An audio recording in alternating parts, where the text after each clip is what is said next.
Bienvenidos espectadores, a continuación se presentará un video en donde se hablará acerca del desarrollo cognitivo y la maduración cerebral, en donde se tocarán aspectos como lo son la neurogénesis, la maduración cerebral, los mecanismos celulares y las evidencias del desarrollo de la función neural en la etapa prenatal y postnatal. Posterior a esto se hablará acerca de los modelos del desarrollo cognitivo.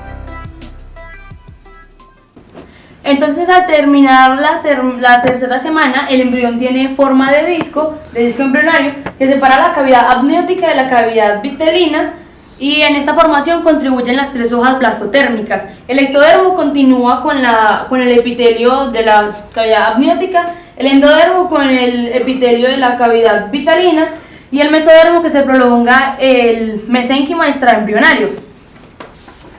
Entonces, las células ectodérmicas suprayacentes a la notocorda proliferan y forman entonces como un engrosamiento del ectodermo que vendría siendo la placa neural. Con esta placa neural los bordes se elevan y crean un surco neural que que originará posteriormente al tubo neural. El tubo neural se forma en el centro del disco, al tiempo que se forman también los primeros somites. Entonces, la función de los bordes del surco avanzan luego tanto en sentido rostral como caudal, y con ellos los orificios, el neuroporo anterior o rostral y el neuroporo posterior o caudal. A eso de los 23-25 días pues ya se van a haber cerrado estos poros, neuroporos, cerrándose un poco antes el neuroporo anterior. Entonces tenemos acá en la zona de unión de la placa neural y el ectodermo restante, entonces se proliferan las células y estas migran quedando al lado del tubo neural, formando una columna, y esta es la cresta neural que después de las que se derivan después los ganglios espinales, los ganglios craneales, los ganglios del sistema neurovegetativo, entre otros. Por otra parte, tenemos que el día 25 de gestación aparecen tres vesículas primarias aparentes en las cuales se divide el prosencéfalo, mesencéfalo y romboencéfalo. Posteriormente, el día 32, la primera y la última se dividen en dos, en las cuales se encuentra el telencéfalo y diencéfalo, y el metencéfalo y el mielencéfalo. Debido a esto, el tubo neuronal pasa de ser trivesicular a pentavesicular. La relación de las vesículas con la estructura adulta es la siguiente. Los derivados del telencéfalo son la corteza cerebral, el cuerpo estriado y además los ganglios basales, el rinencéfalo y sistema límbico, hipotálamo rostral. Del diencéfalo tenemos el epitálamo, el tálamo, el hipotálamo y el tálamo ventral. Del mesencéfalo tenemos el tectum, lámina cuadrigémina, el tegmento y el pedúnculos. Del metencéfalo y el mielencéfalo tenemos lo que es el cerebro y el puente y la médula oblonga. De la médula espinal, la médula espinal. Cuando hay defectos en el cierre del tubo neuronal, estos difícilmente son compatibles con la vida. Algunos de los trastornos del cierre del tubo neuronal son los siguientes: el mielingocele, el anencefalia y encefalocele. Maduración cerebral. Esta etapa depende de la diferenciación y organización celular. Aquí se da el crecimiento axonal y dendrítico. Se da la apoptosis, la gonadotrógenesis y la nidificación axonal y dendrítica. Esta termina en la etapa adulta con la culminación de la fertilización. En la etapa fetal se da un desarrollo netamente madurativo, dándole la última forma al sistema nervioso. También se da el proceso de la dimensión radial de las vesículas cerebrales. La corteza cerebral se comienza a expandir primero rostralmente, dando así paso al lóbulo frontal. Después se da dorsalmente, y esta da paso al desarrollo de los lóbulos temporales, occipitales y parietales. Los surcos cerebrales, los primeros surcos cerebrales aparecen a los 150 días de gestación y los secundarios a los 180 días con la primera mielinización.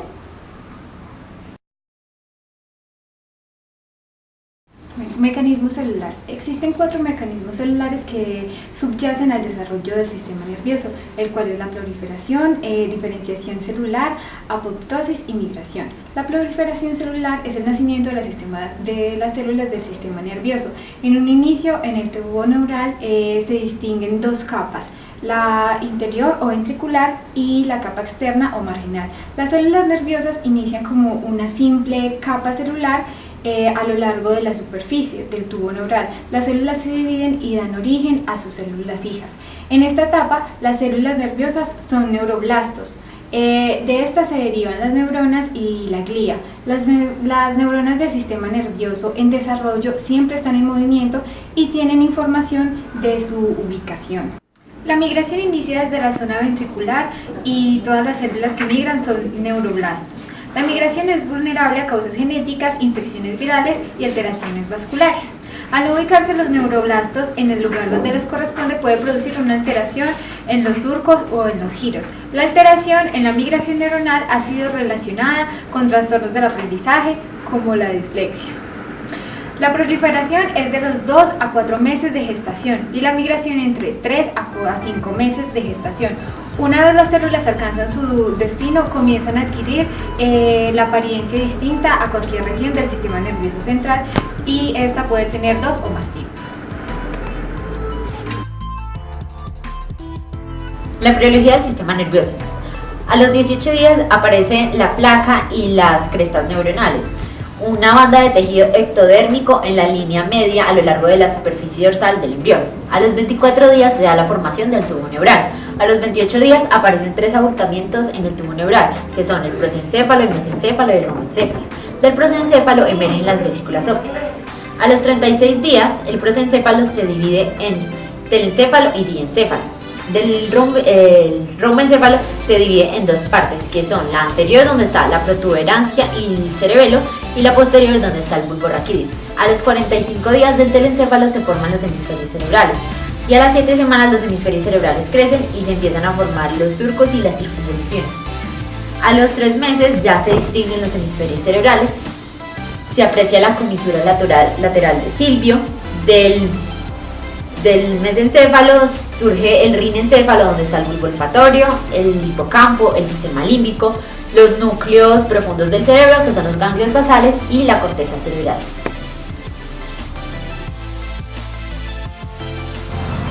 Evidencias del desarrollo de la función neuronal en la etapa prenatal. De acuerdo con Carlos, se observa evidencias de actividad refleja primitiva en la 6ª semana de gestación. Dicha sensibilidad de la piel se extiende en los siguientes 6 a 8 semanas y se observan respuestas reflejas cuando se estimulan desde la cara hacia las palmas de la mano y la región superior del tórax. Hacia la semana 12, lo superficial del cuerpo es sensible, excepto la espalda y la coronilla. Finalmente, la respuesta refleja se va modificando. Ahora es importante mencionar todo lo que se trata sobre la conducta motora y la maduración cerebral. Antes del nacimiento, los movimientos del feto se realizan de forma masiva. Después del nacimiento, el niño puede flejar los brazos y a partir de entonces se inicia el desarrollo de la conducta motora. Principalmente a los 3 meses el niño dirige las manos hacia los objetos. A los 6 meses ya es capaz de explorar los objetos que se colocan en sus manos y pasarla de la una a la otra. A los 8 meses el niño es capaz de tomar los objetos con el pulgar y el índice. Las habilidades motoras más complejas, por ejemplo, sentarse, erguirse, caminar, se desarrolla progresivamente paralelamente a la mielinización cerebral. Igualmente pasa con el lenguaje. Ahora, desde la percepción de caras y la maduración cerebral, se establece que una de las funciones cognitivas ligadas al desarrollo del hemisferio derecho es el reconocimiento de rostros familiares. Las lesiones allí en esta región producen incapacidad para reconocer rostros familiares, en las que se denomina prosopagnosia, tanto en los niños como en los adultos.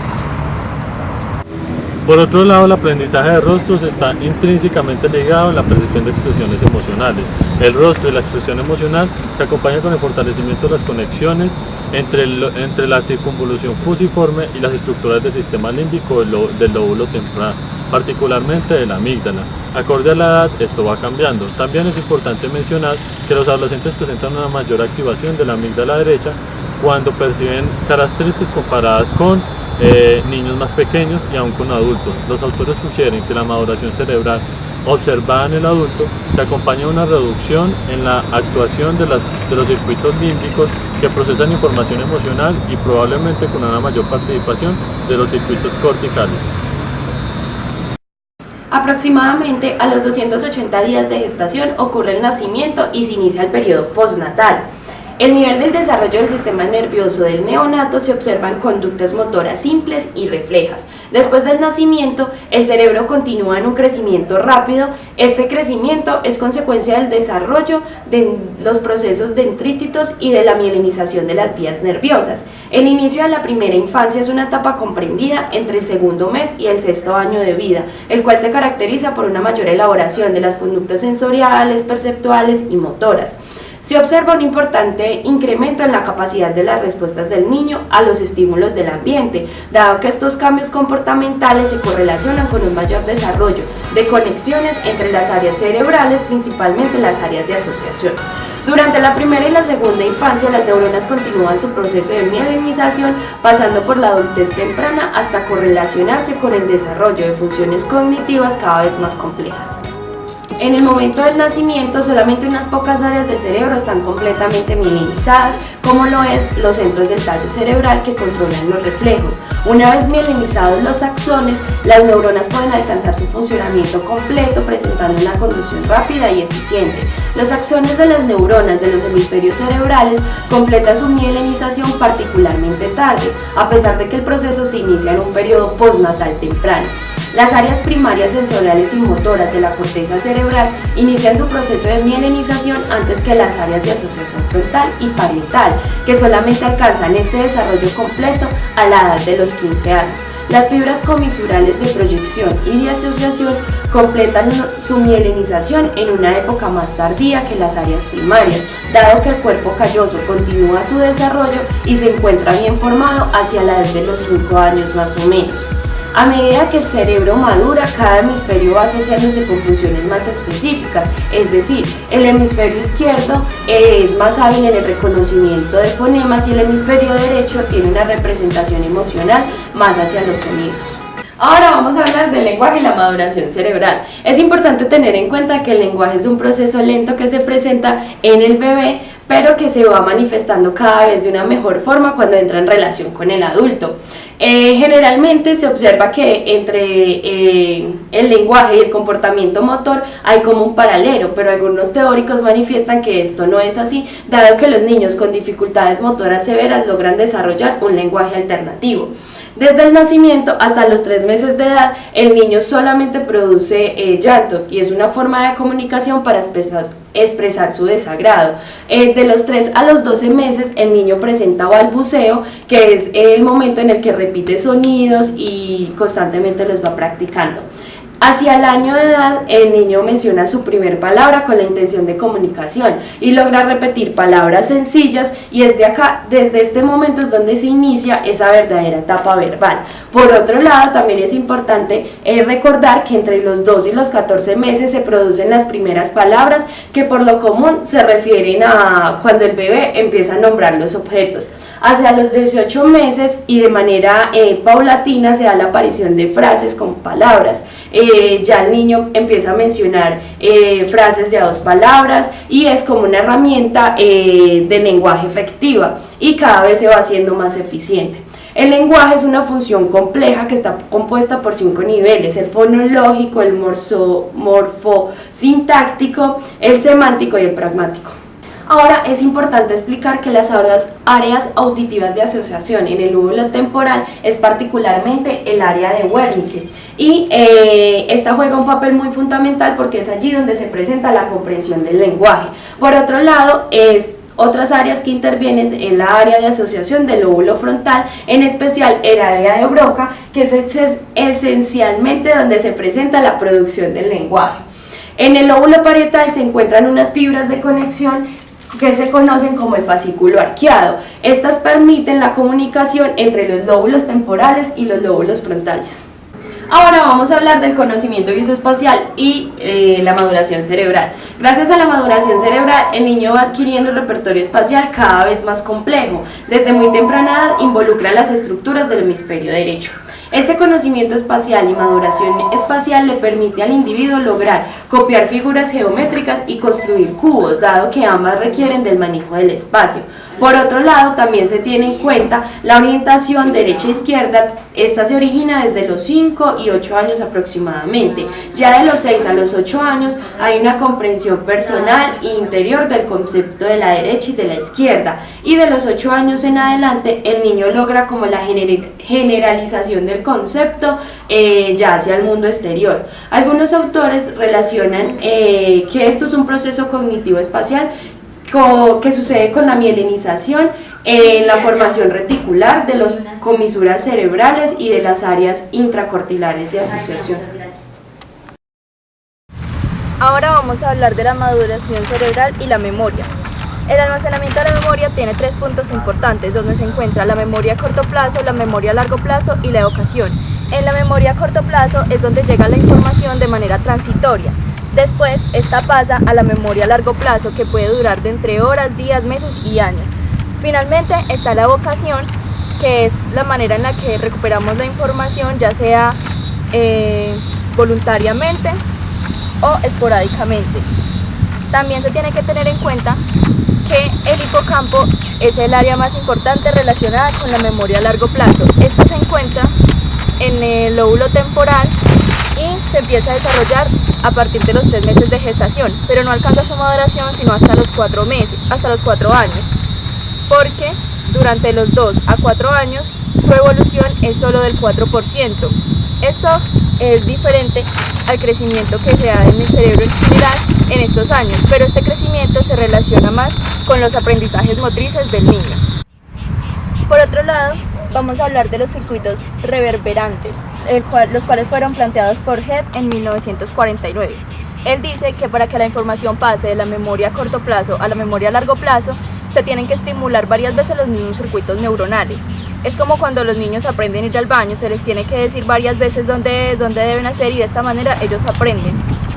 Asimismo, dice que con el paso de los años, no es que los niños tengan más memoria, sino que hay más cantidad de memorias y conexiones neuronales que funcionan a favor de la memoria. Se tiene también algunas alteraciones en la memoria, como lo son la amnesia anterógrada o retrógrada. Estas se pueden dar por lesiones en el diencéfalo, en las áreas temporales y más específicamente en el hipocampo. Ahora vamos a hablar de las funciones ejecutivas y maduración cerebral. Primeramente se definen como funciones ejecutivas al conjunto de habilidades cognitivas que tiene cada persona y que le ayuda a alcanzar sus metas e inhibe su comportamiento. Dentro de las mismas está el control inhibitorio, el pensamiento, el análisis y la planeación. Las funciones ejecutivas se relacionan con las áreas frontales del cerebro. Estos planteamientos, esta relación fue planteada por Goldman en 1987, quien relacionó las habilidades cognitivas con la evolución cerebral. A través de la capacidad de formarse de defensa y el paradigma de respuesta diferida. Él dice que un niño a los 4 meses tiene permanencia de objeto.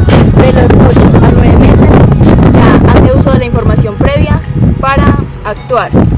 A los 2 años la memoria de trabajo alcanza su punto máximo, y de los 6 a los 8 años ya puede inhibir proactiva y retroactivamente su comportamiento.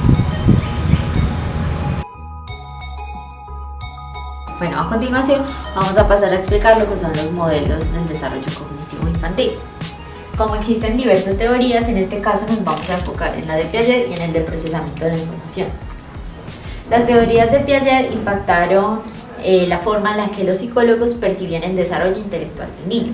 De acuerdo a él, existían unas estructuras abstractas que eran los esquemas mentales, donde la persona guardaba todo el conocimiento que tenía acerca del mundo, la forma en la que lo percibía y procesaba nueva información.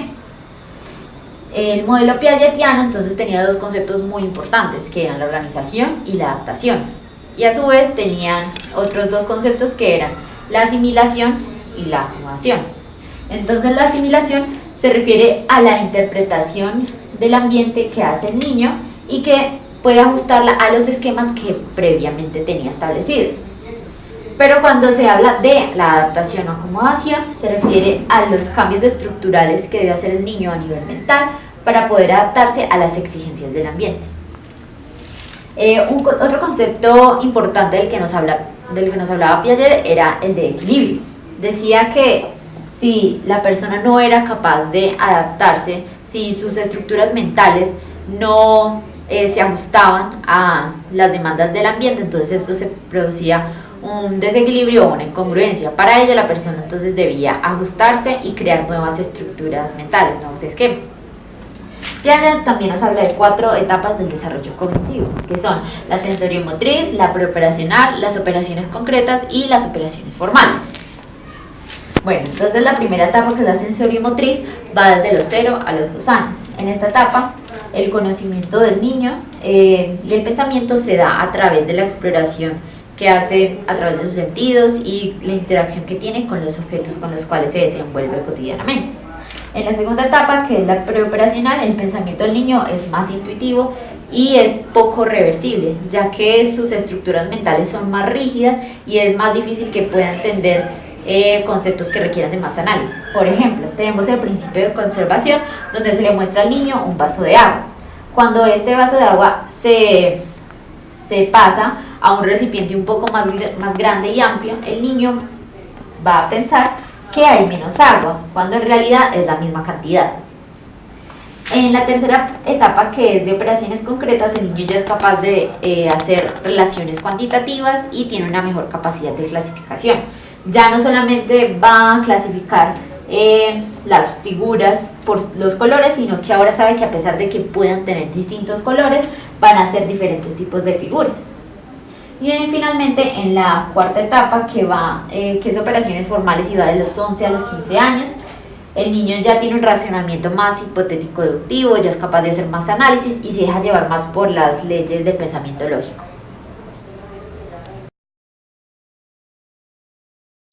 Por otra parte, con el auge de las computadoras en la segunda mitad del siglo XX, esto influyó de una manera significativa en las teorías del desarrollo cognitivo infantil.